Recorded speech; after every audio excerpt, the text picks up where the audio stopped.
Hello साथियों, मैं आप सभी का हार्दिक स्वागत करती हूँ अपने यूट्यूब चैनल एक लेटेस्ट एजुकेशन पर। तो हमने आज का विषय लिया है पर्यावरण, और पर्यावरण के विषय में हमने पढ़ रहे थे अभी सौरमंडल के बारे में, और सौरमंडल के बारे में हमने कुछ पढ़ लिया था। और उससे आगे के आगे जो उसमें टॉपिक हैं, जो भी उसके विषय में आज अभी और जो रह गया हमारा, उसके बारे में आज हम फिर से जानेंगे। तो चलिए शुरुआत करते हैं हम। और शुरुआत करने से पहले आप मुझे बताएं वीडियो कैसी लगती है आपको, कैसी लग रही है वीडियो, आपको कैसी वीडियो पसंद आती है और कैसी वीडियो आप देखना चाहते हैं। तो मुझे ज़रूर कमेंट बॉक्स में ज़रूर से ज़रूर लिख के बताइए। चलिए शुरुआत करते हैं। हम देखेंगे, अब हम ग्रह के बारे में जानेंगे जो हमने पिछले वीडियो में पढ़े थे, लेकिन अभी उनको हम अच्छे से नहीं पढ़ पाए थे, उनको गहराई से हम अभी जानेंगे और अच्छे से उनके बारे में एक एक पॉइंट को क्लियर करते हुए चलेंगे, ताकि बाद में हमें कोई भी कन्फ्यूजन ना रह जाए, जिसकी वजह से हमारा एक एक नंबर हमारे लिए बहुत ज़रूरी होता है। तो अपने एक एक नंबर को ना खोने की ऐसी हम आशा रखते हैं, क्योंकि हम एक एक नंबर पर अपनी पकड़ बनाकर चलेंगे, ताकि हमारे ज़्यादा से ज़्यादा नंबर यानी 120 तक हम कवर कर जाएं। 120 तक कवर हम तभी कर पाएंगे जब हम एक एक पॉइंट को अपने को क्लियर करेंगे और कॉन्सेप्ट के साथ क्लियर करेंगे। देखिए क्या होता है, रटना एक चीज़ अलग होती है और कॉन्सेप्ट क्लियर हो जाते हैं ना, तो हम आखिर तक उसको याद रखते हैं, आखिर तक हमारे दिमाग में वो फिट रहता है, कभी भी हम उसको भूलते नहीं हैं फिर भी, क्योंकि क्या है, हमारा कॉन्सेप्ट हमारा क्लियर हो गया। रटना तो हमने एक बार रट लिया फिर भूल गए, ठीक है, लेकिन रटने से कोई फायदा नहीं होगा आपको जब तक कॉन्सेप्ट क्लियर नहीं होंगे ना, तो अच्छे से हर एक पॉइंट का जब तक क्लियर नहीं होगा आपको कोई भी आपको पॉइंट कोई भी क्लियर नहीं होगा, तब तक आप अच्छे से उसको दिमाग में नहीं रख पाएंगे। जब क्लियर हो जाएंगे ना आपको, तो फिर आपको कभी भूलेंगे नहीं। तो मेरी यही उम्मीद रहती है, मेरी हमेशा यही प्रैक्टिस रहती है कि ज़्यादा से ज़्यादा ऐसा आपको कॉन्सेप्ट क्लियर कराऊं, ताकि आप फिर से ना भूलें। चलिए देखिए, सबसे पहले देखें बुध के बारे में जानेंगे। बुध हमारा मरकरी, इंग्लिश में बोलेंगे इसको। तो सूर्य के सबसे निकटता, ये तो मैंने आपको बताया था, सूर्य के सबसे निकटता, सूर्य की सबसे तेज परिक्रमा किसने की थी, यानी कि अभी देखिए मैंने इसको क्या कितने दिन में, 88 दिन में। अगर आपसे प्रश्न ये करके घुमा के रख दिया जाए कि 88 दिन में परिक्रमा करने वाला सूर्य के सबसे निकट कौन सा ग्रह है ना, तो बुध है। अब बुध के बारे में आपने पढ़ा होगा तभी तो इसको बता पाएंगे ना। तब आपने देखा होगा बुध, मतलब जो चित्र में कहाँ है बुध, कहाँ है, एकदम से जब चित्र हमने आपने देखा होगा तो उसको समझ में आया होगा आपको कि बुध हमारी कौन सी स्थिति में है, मंगल हमारा कौन सी स्थिति में है, पृथ्वी हमारी कहाँ दिख रही है। तो ये सब आपको समझ में आ गए होंगे, मैं समझती हूँ। तो 88 दिन में क्या करता है, अपनी परिक्रमा को ये पूरा कर लेता है। और सबसे छोटा है और सबसे अधिक तापांतर भी इसका है। क्योंकि तापांतर क्यों है इसका सबसे अधिक, सूर्य की सबसे ज्यादा जो ऊर्जा इसके पास पहुंच रही है, सबसे अधिक गर्मी सबसे निकट है, तो गर्मी तो इसके पास होनी लाजमी है ना।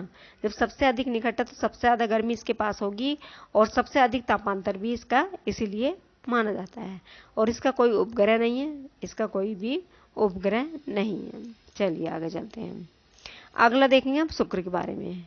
शुक्र के बारे में और जानेंगे हम क्या क्या है इसमें। शुक्र के बारे में हम वीनस इसको इंग्लिश में बोलेंगे।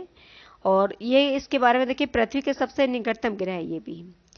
पहले तो बुध था, यहाँ पर बुध था पहले, फिर यहाँ पर शुक्र था, ये हमारा सूर्य था, यहाँ पर हमारा बुध है, ये हमारा शुक्र है, ठीक है। और सबसे चमकीला है ये। चमकीला भी क्यों है, इसको सूर्य की सबसे तेज रोशनी इसके ऊपर पड़ रही है ना, तो सबसे अधिक चमकीला यही होगा। सबसे अधिक गर्म है, यानी बुध के बाद गर्म कौन सा है, तो शुक्र है। और सुबह का तारा क्यों कहा जाता है इसको, सबसे तेज सूर्य की किरणें सबसे पहले इस पे पड़ती हैं। सबसे पहले जो तेज किरणें जब यहाँ पड़ेंगी, तो सूर्य जब उदय होगा तो सबसे पहले यहाँ ही दिखाई देगा। और शाम का तारा भी इसको ही बोलेंगे, इसको शाम की भी फिर से इस सूर्य की किरणें फिर जब घूम के आएगा सूर्य, तो फिर से इसके ऊपर पड़ेंगी। तो पृथ्वी की बहन कहा जाता है, क्योंकि पृथ्वी के पड़ोस में है ये, पृथ्वी के पास है ये, और इसका भी कोई उपग्रह नहीं है। और सबसे धीरे घूर्णन करता है ये इसका घूर्णन जो ये धीरे धीरे घूमने वाला है। ये प्रेशर कुकर है। दशा ग्रह इसकी क्या है, ये सक्रिय ज्वालामुखी पाए जाते हैं। यहाँ पर क्या होता है, यहाँ पर सक्रिय ज्वालामुखी पाए जाते हैं। और जो इसकी दशा मैंने बताई थी ना आपको, पिछली वीडियो में बताया था कि जो इसके घूमने की जो दिशा है ना, वो उल्टी है, विपरीत स्थिति में है। ये पूर्व से पश्चिम में घूर्णन करता है ना। चलिए आगे चलते हैं। और अगला है हमारा पृथ्वी। पृथ्वी हमारा क्या है, पृथ्वी हमारा नीला ग्रह है जिस पर हम रह रहे हैं। अर्थ इंग्लिश में इसको बोलेंगे नीला ग्रह, यानी कि इस पर हरियाली का इतना अधिक प्रभाव है, इतनी हरियाली है हमारे जहाँ पर हमारा जीवन है, पेड़ पौधों के द्वारा ही हमारा जीवन है, तो इसलिए इसको नीला ग्रह माना गया है। अगला देखेंगे मंगल। अगला है हमारा मंगल। तो मंगल जो है हमारा इंग्लिश में इसको मार्स बोलेंगे, और लाल ग्रह इसकी सतह पर जो है ये लाल देखने में कैसा होता है, ये लाल होता है और आयरन ऑक्साइड इसमें पाया जाता है ना। यहाँ पर क्या होता है, आयरन ऑक्साइड पाया जाता है और अपने अक्ष पर कितना 25 सेंटीमीटर ये झुका है, ये 25 सेंटीमीटर पर झुका है, और पृथ्वी के समान ऋतु परिवर्तन 24 घंटे में इसमें घूर्णन देखने को मिलता है हमें। और पृथ्वी के समान यहाँ पर भी क्या है, पृथ्वी के समान ही जीवन जैसा यहाँ पर है, और ऋतु परिवर्तन यहाँ पर भी होते रहते हैं। और 24 घंटे में घूर्णन क्या होता है, फोबोस डेमोस उपग्रह यहाँ पर हैं देखने को मिलते हैं, और सौर मंडल का सबसे ऊंचा पर्वत निक्स ओलंपिया और ज्वालामुखी मैसी यहाँ पर देखने को मिलते हैं। हमारा है अगला ग्रह, हमारा अगला है मंगल, और मंगल के बारे में अभी देख लेते हैं हम और देखेंगे। मंगल इंग्लिश में बोलेंगे उसको मार्स, और इसका जो लाल ग्रह है ये इसको कैसे बोलेंगे, लाल ग्रह, और इसकी जो सतह है ना, सतह पर क्या होता है, अगर आयरन ऑक्साइड पाया जाता है यहाँ पर, इसीलिए इसको क्या होता है, लाल रंग में देखा जाता है इसको, यानी इसका रंग जो होता है लाल, वो आयरन ऑक्साइड की वजह से इसको लाल सतह इसकी जो होती है और आयरन ऑक्साइड की वजह से लाल होती है, तो इसलिए इसको क्या लाल ग्रह बोला जाता है। और ये अपने अक्ष पर कितना झुका, 25 सेंटीमीटर, 25 अंश, सॉरी 25 अंश अपने अक्ष पर कितना झुका है, ये अपने अंश पर 25 अंश झुका है। और पृथ्वी के समान यहाँ पर भी क्या होता है, ऋतु परिवर्तन होते रहते हैं, यानी कि परिवर्तन जो देखने को मिलते हैं ना हमें, ऋतुओं के परिवर्तन यहाँ पर भी क्या पृथ्वी के समान देखने को मिलते हैं, यानी कि इतने 3 महीने में वो 3 महीने के बाद ये वाला ऋतु परिवर्तन है, ये इसके बाद ये, तो ऐसे ऐसे यहाँ पर भी सेम यहाँ पर कंडीशन देखने को मिलती है। 24 घंटे में ये घूर्णन करता है, इसका जो घूर्णन का जो समय है ये 24 घंटे है। और फोबोस डेमोस उपग्रह जो है यहाँ पर उपस्थित है ना, इसको क्या बोलेंगे, फोबोस डेमोस उपग्रह। और सौर मंडल का सबसे ऊंचा जो पर्वत है ना, सौर मंडल का ऊंचा पर्वत कौन सा है, निक्स ओलंपिया तथा ज्वालामुखी मेसी भी यहाँ पर कहाँ देखने को मिलते हैं, मंगल ग्रह पर, यानी कि वो सबसे जो ऊंचा पर्वत देखने को हमें मिलेगा वो मंगल ग्रह पर मिलेगा। निक्स ओलंपिया जो है वो भी हमारी मंगल ग्रह पर मिलेगी, और ज्वालामुखी जो मेसी, जिसका नाम मेसी है, वो भी कहाँ मिलेगी, हमारी मंगल ग्रह पर। तो ये अगर आपसे प्रश्न पूछा जाएगा कि निक्स ओलंपिया कहाँ पर, तो ये मंगल ग्रह पर। सबसे ऊंचा पर्वत कहाँ देखने को मिलता है, तो हमारे मंगल पर। और ज्वालामुखी जो मेसी है वो कहाँ पर, वो भी हमारी मंगल पर। और इसका जो रंग है वो आयरन ऑक्साइड की वजह से लाल है ना। अगला देखेंगे हम बृहस्पति के बारे में। बृहस्पति को देखेंगे हम, बृहस्पति 5वें नंबर का ग्रह हमारा बृहस्पति, जुपिटर इंग्लिश में बोलेंगे इसको जुपिटर। तो सबसे बड़ा ग्रह कौन सा है, बृहस्पति है ना। सबसे बड़ा सर्वाधिक उपग्रह इसी के हैं, किसके हैं, बृहस्पति के। और सबसे तेज घूर्णन कौन करता है, बृहस्पति करता है। और घूर्णन का जो समय है इसका 10 घंटे का है ना, इसका जो समय है 10 घंटे, सबसे तेजी से इसका घूर्णन है 10 घंटे। और सबसे बड़ा उपग्रह भी यही है। और ज्ञानीमीड किसको कहा जाता है, तो बृहस्पति को कहा जाता है। पीला ग्रह किसको कहा जाता है, भी पीला ग्रह भी बृहस्पति को कहा जाता है। Master of the gods, master of gods का नाम किसको दिया गया, बृहस्पति को। अगर आपसे ये प्रश्न पूछा जाए, आपको यहाँ पर लिख के दे दिया जाए ऐसे कि मास्टर ऑफ गॉड्स किसको कहेंगे, यानी कौन है, आपसे पूछा जाएगा, ऑप्शन दिया जाएगा मास्टर ऑफ गॉड्स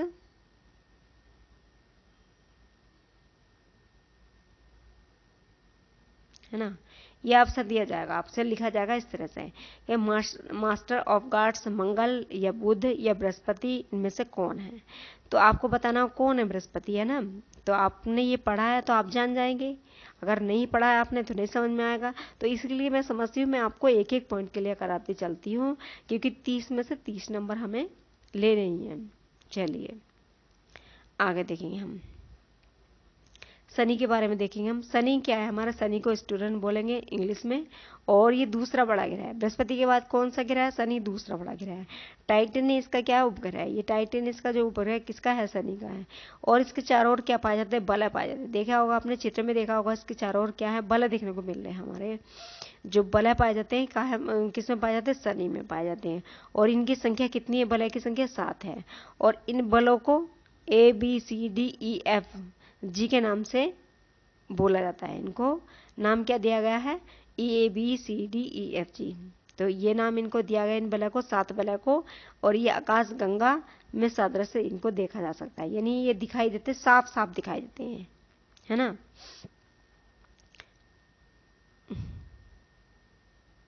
चलिए आगे चलते हैं। और शनि के पास अपना स्थायी वायुमंडल है, शनि के पास अपना एक स्थायी वायुमंडल है।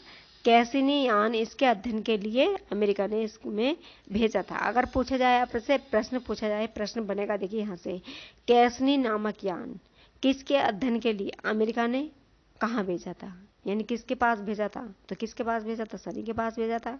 और वायुमंडल में मीथेन गैस, अमोनिया गैस के बादल पाए जाते हैं, कहाँ पर, शनि पर। और इसका घनत्व सबसे कम है ना, इसका घनत्व सबसे कम देखने को मिलता है। चलिए आगे चलते हैं। अब अरुण को पढ़ लेते हैं। 7वें नंबर का हमारा ग्रह है अरुण। अब अरुण के बारे में जान लेंगे हम। यूरेनस इसको इंग्लिश में बोलेंगे यूरेनस।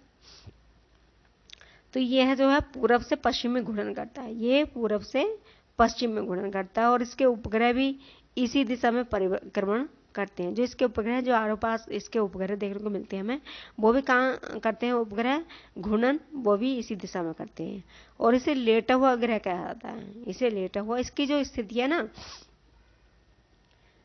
इसकी जो स्थिति है वो लेटी हुई स्थिति देखने को मिलती है हमें, यानी कि इसे पड़ा हुआ नजर आता है हमें, ये लेटा हुआ नजर आता है। तो इसकी जो स्थिति है वो लेटी हुई नजर आती है। अरुण के चारों ओर 5 बलय पाए जाते हैं। इसके चारों ओर कितने बलय पाए जाते हैं, 5 बलय पाए जाते हैं। इसका रंग कैसा होता है, वायुमंडल में मीथेन के कारण इसका रंग देखने को मिलता है ना। इसका जो रंग है वायुमंडल में मीथेन गैस के कारण इसका रंग से बदलता है। टाइटेनिया सबसे बड़ा उपग्रह इसका है, टाइटेनिया सबसे बड़ा इसका जो क्या है उपग्रह है। आगे चलते हैं, वरुण को देख लेते हैं हम। वरुण हमारा 8वें नंबर का ग्रह वरुण। और वरुण को नेपच्यून क्या बोलेंगे हम इसको इंग्लिश में। और ये हरे रंग का ग्रह होता है। ये कैसा होता है ग्रह, अगर आपसे प्रश्न बने कि हरे रंग का ग्रह कौन है, इसमें ऑप्शन में 4 ऑप्शन मिलेंगे आपको, इसमें वरुण का नाम भी होगा। तो आपने पढ़ा है तो आप जान जाएंगे, अरुण को ही वरुण को ही क्या बोलेंगे, हरे रंग का ग्रह बोलेंगे। ये मीथेन गैस के कारण होता है। टिटान इसका उपग्रह है और सबसे ठंडा है। यहाँ पर ठंडा क्यों है, सबसे सूर्य से सबसे दूर सर्वाधिक समय में सूर्य की परिक्रमा इसमें क्या होती, देखिए सबसे यहाँ पर सूर्य था, यहाँ पर सूर्य था, बाकी ग्रह थे ये हमारे, है ना। तो ये जो वरुण था 8वें नंबर का ग्रह वरुण हमारा सबसे बाद में आता है। जब सबसे बाद में यहाँ देखने को हमें मिलेगा, तो सूर्य जब की किरणें जाएंगी, सूर्य की किरणें यहाँ पर जाएंगी तो सबसे देरी से पहुंचेंगी, है ना। जब सबसे देरी से पहुंचेंगे, सबसे घूमते घामते इधर को दूर स्थिति रहती है इसकी, तो दूर होने की वजह से ये ठंडा है। सूर्य की किरणें देर से पहुंचने के कारण ये क्या है, ठंडा है। और इसकी जो परिक्रमा देखिए, सूर्य यहाँ से सूर्य, यहाँ पर सूर्य है, ये सूर्य, ठीक है, ये सूर्य है। अब परिक्रमा किसको देर में, इसको देर ही लगेगी क्योंकि यह बहुत दूर है सूर्य से। तो इसकी परिक्रमा का भी जो समय है वो दूर है, वो मतलब ज्यादा है। तो 165 वर्ष इसके जो समय रहा है, इसका 165 वर्ष है। और 12 जुलाई 2021 में 12 जुलाई 2011 को इसने अपनी एक परिक्रमा पूरी कर ली थी, इसने अपनी एक परिक्रमा पूरी कर ली थी। और 165 समय बाद ये दिखाई देता है। आगे चलेंगे, देखिए नोट्स नोट में देख लेंगे हम। नोट में क्या था हमारा, 24 अगस्त 2006 को अंतर्राष्ट्रीय खगोल विज्ञानी संघ ने चेक गणराज्य की राजधानी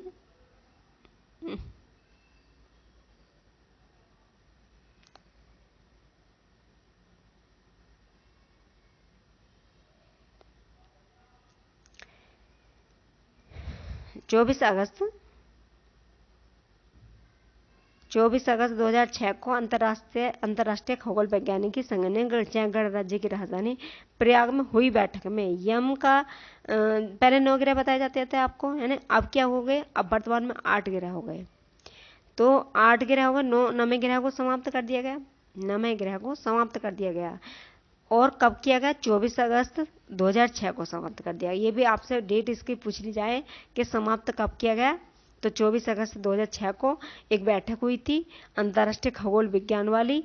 और कहाँ हुई थी, तो संघ के चेक गणराज्य की राजधानी प्रयाग में हुई थी।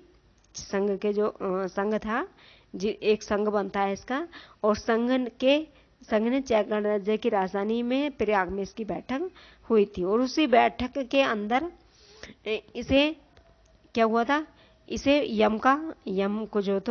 यम जो था उसका दर्जा ग्रहों में से समाप्त कर दिया गया तथा इसको बोने ग्रह में रख दिया गया, इसको बोने ग्रह की श्रेणी में रख दिया गया।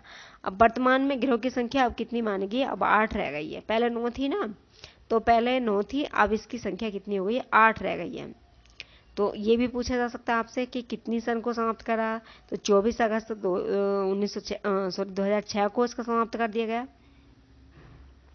कहाँ किया गया, तो प्रयाग में किया गया। इसका बैठक जो हुई थी प्रयाग में हुई थी, और इसको अब ग्रह से हटा दिया गया।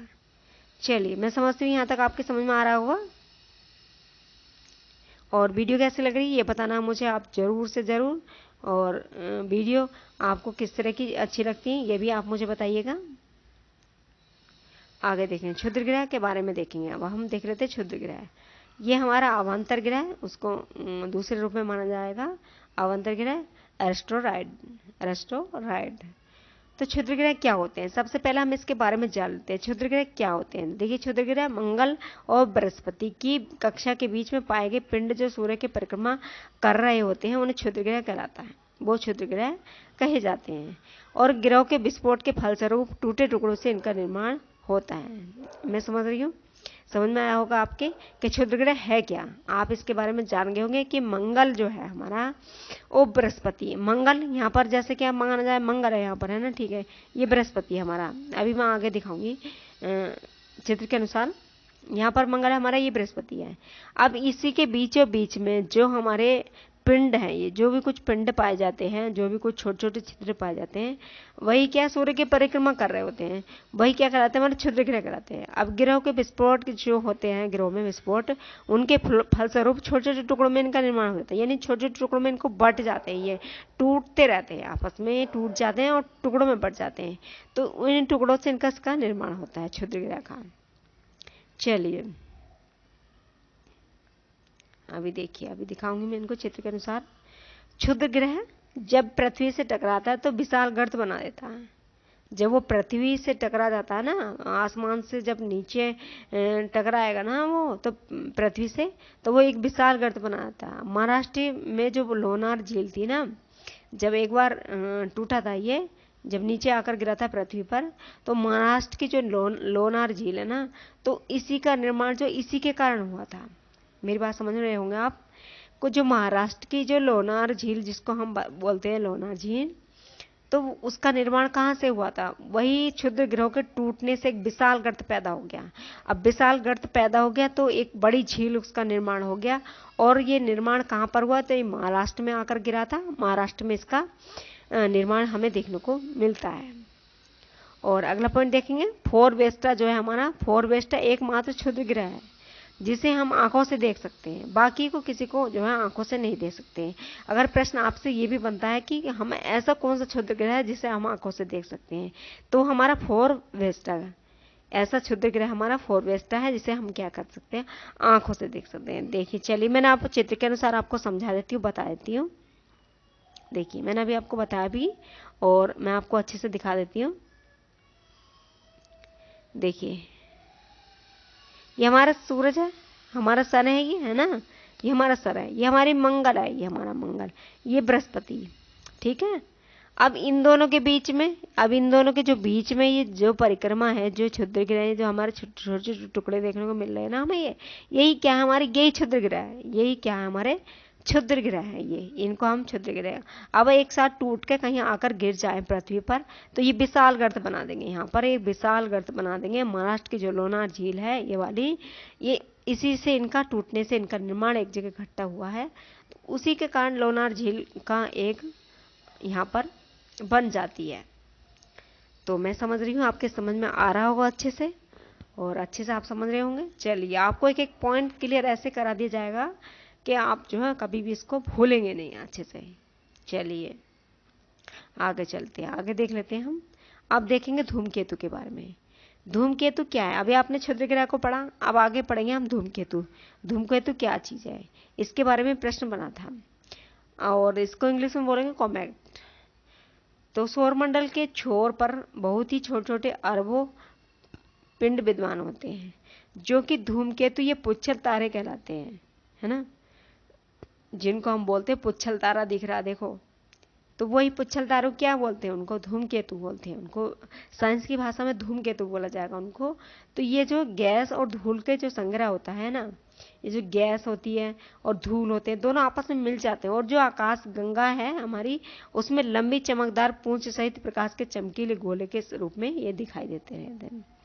धूमकेतु केवल तभी दिखाई देता है जब वह सूर्य के ओर क्या कर रहा होता है, अग्रसर होता है ना। धूमकेतु कब दिखाई देता है, जब वो सूर्य की ओर अग्रसर होता है, क्योंकि सूर्य की किरणें इनकी गैस को चमकीला बना देती हैं, है ना। सूर्य की जो किरणें पड़ती है ना इस पर, तो इनमें जो गैस भरी हुई होती है ना, वो गैस वो चमकने लग जाती है, चमकती है तो उनको चमकीला नजर आने लगते हैं।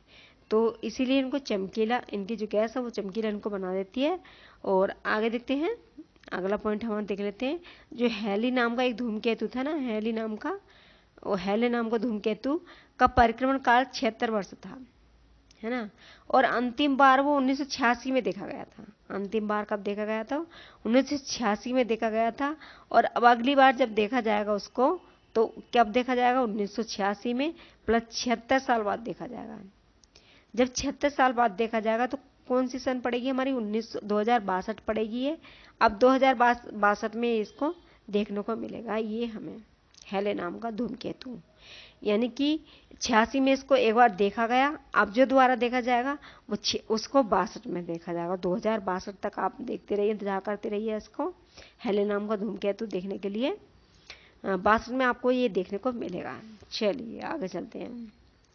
अगला है हमारा पॉइंट, देखिए धूमकेतु पुच्छल तारे का निर्माण जो होता है हमारा धूल और बर्फ हिमानी गैसों से होता है। गैसों में ammonia, carbon dioxide, carbon monoxide तथा मीथेन गैस की प्रधानता रहती है। अब देखिए ये भी प्रश्न, देखिए यहाँ से प्रश्न बन सकता है। अभी देखिए दो चीजें आपको देखने को मिली यहाँ पर, इसके बारे में हैले नाम के धूमकेतु के बारे में आपसे पूछा जा सकता है, और इसका बर्थ ईयर भी पूछा जा सकता है कि अब अगली बार कब दिखाई देगा। देखिए प्रश्न कहीं से भी आपसे बन सकता है। आप अपने पॉइंटों को क्लियर करके चलेंगे ना, तो बिल्कुल भी कहीं भी आप मार नहीं खाएंगे, ठीक है। तो मैं समझती हूँ आप इनको पॉइंटों को अच्छे से देख लीजिए, इंपॉर्टेंट पॉइंट है ये सब। तो चलिए और इन्हें अच्छे से देख लीजिए। और अभी हम कहाँ बात कर रहे थे? अभी बात कर रहे थे हम पुच्छल तारे का निर्माण जो होता है हमारा, वो धूल और बर्फ हिमानी गैसों से होता है। और जो इसमें गैस, देखिए हाँ सबसे महत्वपूर्ण पॉइंट था हमारा ये कि जो इसमें गैसें पाई जाती है वो अमोनिया, कार्बन डाइऑक्साइड और कार्बन मोनोऑक्साइड और मीथेन की इसमें प्रधानता रहती है। अब आपसे पूछा जाए कि भाई धूमकेतु में कौन सी गैसों की प्रधानता होती है, तो आप अगर आपने पढ़ा है तो बताएंगे ना, आपने पढ़ा नहीं है तो बताएंगे नहीं। तो पढ़ लिया है आपने तो बता देंगे कि ammonia, carbon dioxide, carbon monoxide और मीथेन गैस की यहाँ पर प्रधानता होती है। पुच्छल तारे की जो पूंछ होती है ना, ये प्रश्न, ये वाला प्रश्न बना था एक बार कि पुच्छल तारे की पूंछ सूर्य की किस दिशा में होती है? विपरीत दिशा में, सीधी दिशा में, या फिर मतलब उत्तरी दिशा में, ये कौन सी दिशा में होती है? तो इसकी जो पूंछ होती है ना, तो वो विपरीत दिशा में होती है, सूर्य के विपरीत दिशा में। देखिए अभी चित्र से दिखाती हूँ मैं आपको इसको, ताकि आपको अच्छे से दिमाग में बैठ जाए। देखिए ये हमारा सूर्य है, ठीक है, ये हमारा सूर्य है, यहाँ पर ये हमारा क्या है? सूर्य है। अब ये हमारे ग्रह हैं सारे के सारे, ठीक है। अब ये पुच्छल तारा है, ठीक है। अब ये सूर्य है हमारा, सूर्य की पूंछ क्या होगा इसका, सूर्य तो इधर था हमारा, अगर ये पूंछ इधर होती तब हमारी सीधी दिशा में होती। अब क्या इधर है तो हमारी कैसी है, विपरीत दिशा में है ना, उल्टी दिशा में। सूर्य कैसा है, पूंछ तो इधर को निकल के आ रही, अगर पूंछ इधर को होती तब हमारी सूर्य के सामने को नजर आती, ठीक है। अगर पूंछ हमारी इधर को होती, इसकी पुच्छल तारा यहाँ पर होता, पूंछ इधर को होती, तब तो सूर्य के सापेक्ष स्थिति में होती, तब तो यहाँ पर सापेक्ष स्थिति बनती, यानी सीधी दिशा बनती। अब पूंछ है इधर को, ठीक है, पूंछ हमारी इधर को है तो कैसी दिशा में चल रही है, वो विपरीत दिशा में। पूंछ हमारी विपरीत दिशा में। ये प्रश्न आपसे पूछा गया था पहले कि पुच्छल तारे की पूंछ सूर्य की किस दिशा में होती है, तो ये विपरीत दिशा में होती है, यानी कि उल्टी दिशा में होती है। चलिए आगे चलते हैं। अब आगे देखते हैं उल्का का। हम अभी हमने पढ़ा धूमकेतु, अब पढ़ेंगे उल्का। अब उल्का के बारे में जान लेते हैं, तो उल्का क्या होता है, उल्का को क्या है, इसके विषय में भी जानकारी हम ले लेते हैं। तो मेटेओरॉइड्स इसको इंग्लिश में बोलेंगे। और उल्काएं जो होती हैं वो क्षुद्र ग्रह के टुकड़ों और धूमकेतु द्वारा पीछे छोड़े गए धूल के कण होते हैं, और उल्का को सामान्य रूप से टूटता हुआ तारा कहते हैं, यानी शूटिंग स्टार कहेंगे इसको, शूटिंग स्टार या लियोनोड भी कहते हैं हम इसको। क्या कहते हैं, लियोनोड भी कहते हैं इसको। तो आपने कभी कभी देखा होगा आसमान में, तो आप बोलेंगे कोई तारा बहुत तेजी से टूट के नजर मतलब तेजी से चल रहा होता है, तो क्या बोलते हैं उसका, उल्का। यानी भाई टूटता हुआ तारा, ये देखो टूटता हुआ तारा है, तो उसको उल्का बोलते हैं, है ना, साइंस की भाषा में उसको उल्का बोलते हैं। उल्का हमारे जब पृथ्वी पर क्या होते हैं, पृथ्वी पर वायुमंडल में प्रवेश कर घर्षण के कारण ताप दीप्त होते हैं, चमकीले यानी रोशनी उत्पन्न करते हैं, तो उसे उल्का या टूटता तारा हम कहते हैं, है ना। कैसे कहते हैं उनसे, जब उल्का हमारे पृथ्वी के वायुमंडल में प्रवेश कर घर्षण यानी दबाव पैदा करते हैं, ताप दीप्त होते हैं, वो तो चमकीले होते हैं, रोशनी क्या होते हैं, उनकी चमक जो होती है तेज होती है, रोशनी उत्पन्न करते हैं, यानी कि आपकी नज़र एकदम उन पर पड़ जाए, ठीक है, तो उसे उल्का या टूटता हुआ तारा कहा जाता है। अगला पॉइंट देखेंगे हम अभी। चलिए अगला पॉइंट है हमारा, जब उल्का जलकर नष्ट हो जाते हैं तो एक पिंड के रूप में पृथ्वी पर आ गिरता है, तब उसे उल्का पिंड या उल्का तारा कहा जाता है। यानी कि कोई भी उल्का है, कोई भी पिंड हमारा, वो जलकर नष्ट हो जाएगा, अब पिंड के रूप में उसे नीचे पृथ्वी पर आ गिरता है, तब उसे उल्का पिंड या उल्का तारा हम कहते हैं। अगला पॉइंट देखेंगे। अगला पॉइंट है हमारा, यह आकाश से गुजरने वाली कठोर पदार्थों की तरह संतति है, जो पृथ्वी के वायुमंडल के साथ घर्षण द्वारा गर्म हो जाने पर भी तापदीप्त होकर चमकने लगता है ना। यानी यह आकाश में गुजरने वाली कठोर पदार्थ की वह संतति होती है, जो पृथ्वी के वायुमंडल के साथ घर्षण के द्वारा गर्म हो जाने पर भी क्या होता है, वो तापदीप्त होता है, यानी गर्म होकर और ज्यादा चमकने लगता है। अब भारत की जो लोनार झील थी, यहाँ पर भी देखिए, भारत की लोनार झील का निर्माण भी उल्का से ही हुआ है। अभी जो मैंने बताया था, क्षुद्र ग्रह जो टूटते हुए मतलब आपस में इकट्ठा होकर गिर जाते हैं, तो वही क्या है, वही तो उल्का है। उल्का पिंड समांतर पत्थर के बने होते हैं, ये छोटे छोटे टुकड़े होते हैं, ये पत्थर के बने हुए। चलिए आगे चलते हैं।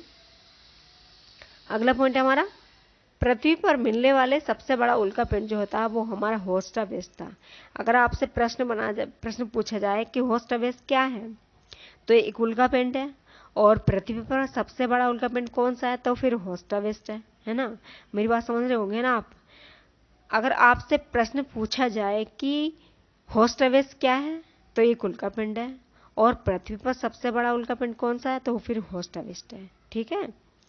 अब सबसे बड़ा उल्का पिंड, अगला पॉइंट हमारा, कि सबसे बड़ा उल्का प्रभावित क्षेत्र यूएसए के अरिजोना विंसलो के पास बोरेगर उल्का पातीय क्रिकेटर है ना। जो सबसे बड़ा उल्का प्रभावित क्षेत्र जो है हमारा, सबसे ज्यादा उल्का कहाँ गिरते हैं, यूएसए में, और यूएसए में भी कौन सी जगह, अरिजोना। अरिजोना में भी कहाँ पड़ता है, विंसोला के पास। विंसोला के पास कौन सी जगह है, बोरेगर में उल्का पातालीय क्रेटर है ना। मेरी बात समझ में आई होगी आपको कि सबसे बड़ा प्रभावित क्षेत्र कौन सा है, तो यूएसए है। यूएसए में भी कौन सी जगह, अरिजोना में भी कहाँ है, तो विंसेलो के पास। विंसेलो में भी कहाँ है, विंसेलो के पास भी कहाँ है, बोरेगर उल्का पातीय क्रेटर है। तो मैं समझती हूँ आपको वीडियो अच्छी लगी होगी, और वीडियो आपको अच्छी लगी तो आप मुझे कमेंट बॉक्स में लिखकर बताइए। अपनी प्रतिक्रिया ज़रूर दीजिए और वीडियो कैसी लग रही है आपको ये भी मुझे ज़रूर बताइए। देखिए मैं आपको लिखित रूप में आपको मैं छोटे छोटे ऐसे ऐसे पॉइंटों को निकाल कर लेके आती हूँ जो आपके लिए बहुत ही महत्वपूर्ण है, जो आपको बहुत ही परीक्षा के नज़दीक ले जाएंगे आपको। ठीक है, आपको परीक्षा के नज़दीक लेके जाएंगे, यहाँ से ही आपको प्रश्न देखने को मिलेंगे। आपको प्रश्न ऐसे ऐसे मैं कवर कराऊंगी जो आपके लिए बहुत ही महत्वपूर्ण है और आप 30 में से 30 नंबर लाएंगे। अगर आप एक एक पॉइंट को क्लियर कर कर चलते हैं तो मैं गारंटी के साथ कहती हूँ आपको 30 में से 30 नंबर आपको यहाँ से देखने को जरूर मिलेंगे। चलिए आज की वीडियो में सिर्फ इतना ही और कल नई वीडियो के साथ एक नई अच्छी सी वीडियो के साथ फिर से मिलेंगे। तब तक के लिए गुड बाय, धन्यवाद।